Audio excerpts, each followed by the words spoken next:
The anti-Trump resistance is back with more stupid stunts and god-awful singing. Senator Spartacus himself, Cory Booker, holding a 12-hour sit-in at the Capitol, joined by Hakeem Jeffries and the whole clown car of Democrats as they raged against the Republicans' proposed budget. I miss Obama. I miss Obama, and I miss her husband, too. We didn't know how long we would be out here, and now we have passed our 6th hour. All of you. And we're not going anywhere. Not going. I'm feeling strong. How are you feeling? Feeling strong. What Grant said is there are but two parties in America right now, patriots and traitors. And if we build this world from love, yada-da-da-da, yada-da-da. And when you got nothing else, the Democrats are playing with impeachment fire again. Chuck Schumer couldn't give a straight answer to this one. 2 years is too far away to predict. Our job is day to day to day to show who Trump is, what he is doing, and it's having an effect, as your poll showed. The American people are realizing. You're not saying no. Look, it's too far away to even judge. All right, Jesse. Yeah. They've tried everything, singing, cursing, choose your fighter. I mean, Trump has so rolled over these people that they just don't know what to do. I don't think they know what a sit-in is.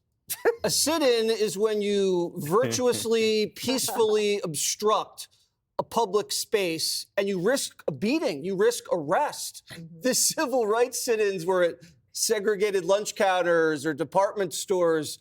They're just sitting on some steps. They're not stopping anybody from going to work. This is like, you could go to brunch and call it a sit-in. I mean, you could sit for a few hours and have a mimosa and call that a sit-in. Usually, sit-ins are for people out of power who can't change the law, not for people in power whose job it is to literally change the law. That's what Jesse Jr. was doing in the airport. There was a sit-in. Yeah, that's right. This would be like LeBron James staging a sit-in at the Laker game because he didn't like the offense. Yeah. Well, you could score, get up and score. And that's what these Democrats should do. You know, Hakeem Jeffries, Dana, along with Chuck Schumer, I mean, they have no real power. No. And so it just appears that all they have is political theater and talk. They are the out party, and I think when you're the out party, that means you got to get out of Washington, right? This wasn't so much a sit-in, it's a sit-out. And they're sitting outside on the beautiful day. They didn't know it's Saturday. Saturday, the rain would have been a real damper on their parade. So it's a fake sit-in where they sit around and talk to each other. And what you want out of a stunt like this is some sort of messaging that goes, wow, that was interesting, or that was... No, the only thing they got is like viral moments that we're making fun of, like the singing again. The other thing is, it would have been really interesting to see a civil rights sit-in for the people of Chicago when they lost their public schools to violence and to the migrant shelters. Or what about a sit-in for victims of like Laken Riley, maybe, or Rachel Moore? And like, how about a sit-in for them? And the other thing that was pretty unbearable for me is that two of the primary guests of this fake sit-in were teachers union people, Randy Weingarten and Becky Pringle. And if you want an example of where there's a civil rights violation, to me, most of the children in America failing to be able to read and write, while these people get more wealthy, these people pretend like there's no problems across America. They are the ones that kept the schools closed, where you lose a generation of children, and they're the ones that were there because they fund this kind of thing. Maybe this works for their little small group, but that they didn't do anything but talk amongst themselves at their fake sit-in. Good point. But you know, Harold, Fetterman and Ro Khanna, I mean, they're not a part of this, and yet the Democrats want us to think, oh, we're united, we're all united against Trump, when Fetterman and Khanna want to work with him. So I think it's important to work with the president, whatever party you're in, when you think the president's right. And if you're not going to work with them, offer ideas. What's obvious from this exercise here also is that Democrats are still trying to find their way forward, and they're still coming up short. I've tried to say on the program that when you are wanting to help and empower and lift people up, offer ideas in the body that you work.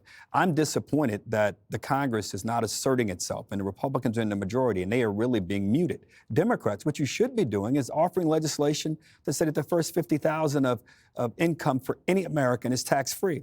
The first $50,000 of Social Security taxes that small businesses that have less than 50 employees is tax-free. You should be saying we want to build affordable housing for the working poor. We want to eliminate tariffs for home building. We want to eliminate tariffs for medicines. We want to eliminate tariffs for chips so Canada and some from Asia won't have tariffs on them. I don't understand what it is that we're trying to accomplish with the singing.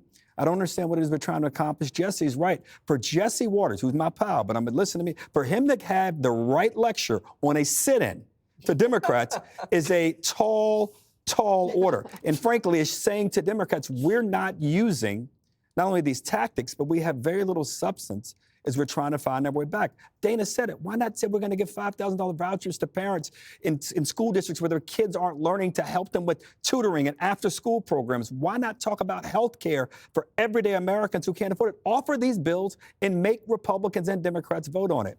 And again, I'll say it. When Jesse Waters is telling you how to do a sit-in the right way, you should know you're not doing it the right way. Go ahead, Greg. You want to wrap it up? You know, I don't mind the sit-in, but I think it's missing the letter H.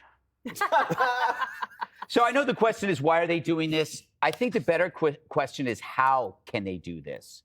Like, doesn't it make you wonder, like, what do you do all day if you can hang out all the time with, what's his face, Cory, what's his last name? Who? Booker. You can say it out loud. Booker, yeah. 24, what he spoke for 25. These people clearly aren't doing their job. Imagine if one of us on the Five, you never saw us on the show, but we were always in the newspaper at social events, galas, charity events. The bosses would start thinking, maybe this person isn't necessary, and they'd fire you. They'd fire you on the spot. Harold, I love it when you give them suggestions, but it's like you're trying to tell a corpse how to do Pilates. It's impossible. If the Democrats were a business, it's true. If the Democrats were a business, the front office is staffed by soulless morons. The back office is identity politics. So that means whatever selling point they have against Trump becomes a selling point for him, because a bad review from an idiot becomes a good review. It's like when a vegetarian reviews Ruth's Chris. So anytime they trash Trump, it's like, you know what? These people have no ideas. They have no vision. I get why they don't get them. They do desperately want the romance of resistance. That's why they're doing it. But when they don't have an authentic self, it's just comedy. No substance. No substance. That's right. And coming up, feel the burn. Socialist Bernie Sanders is roasting the Democrats for having no vision. Click here to subscribe to the Fox News YouTube page to catch our hottest interviews and most compelling analysis. You won't get it anywhere else.